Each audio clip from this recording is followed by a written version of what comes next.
Catherine Howard was never meant to be powerful. She was meant to be pleasing. Born into the sprawling Howard family, one of England's most ambitious dynasties, Catherine grew up with a famous name, but very little protection. Her childhood was careless, loosely supervised, and dangerously naive for a girl living in a Tudor world obsessed with reputation and control.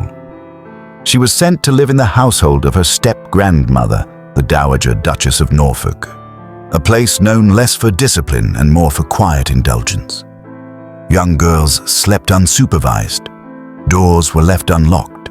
Boundaries blurred. Catherine was barely a teenager when older men noticed her. She was taught music, dancing, charm, but not caution. Her earliest relationships were not love stories. They were imbalances of power, moments she would later pay for with her life. By the time Catherine entered the royal court, she was still a child. But to Henry VIII, she looked like renewal. Henry was nearly 50, obese, in constant pain, haunted by failed marriages and dead wives. Catherine was 17.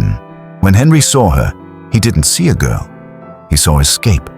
From age, from illness, from regret. He showered her with jewels, silks, and attention, called her his rose without a thorn. She became Queen of England in 1540.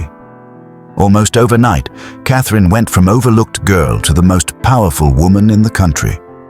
With no training, no allies, and no understanding of the danger surrounding her. At court, every smile was watched, every whisper recorded, and Catherine was unprepared. She enjoyed attention. She trusted easily.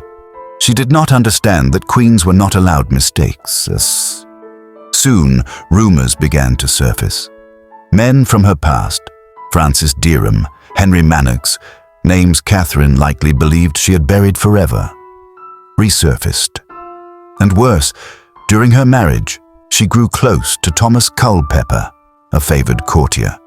Whether the relationship was physical or emotional barely mattered. In Tudor England, suspicion alone could destroy a queen. Catherine's enemies moved quickly. They collected testimonies, letters, confessions. Some coerced, some desperate. Catherine was questioned, isolated, stripped of her status. The king she married for protection never came to see her. Henry did not rage. He did not plead. He withdrew. And that silence sealed her fate.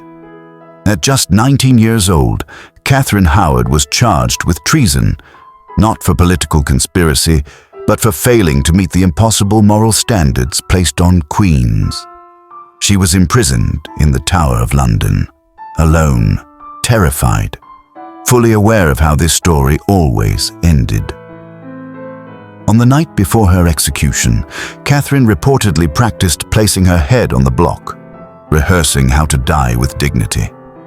At dawn, she was led to Tower Green. There was no spectacle, no mercy. She wore a simple gown, her hair uncovered. Her final words were brief, an apology for her sins and a prayer for her soul. The axe fell. Catherine Howard was buried beside Anne Boleyn, another young queen destroyed by the same crown. History remembered her as foolish, reckless, a girl who couldn't control herself. But Catherine Howard was not reckless. She was raised without protection, thrown into power without preparation, and punished for surviving a world designed to consume young women. She was not a villain. She was a child, crowned too soon, loved too little, and destroyed without mercy. And her story remains one of the most brutal reminders of what Tudor power truly cost.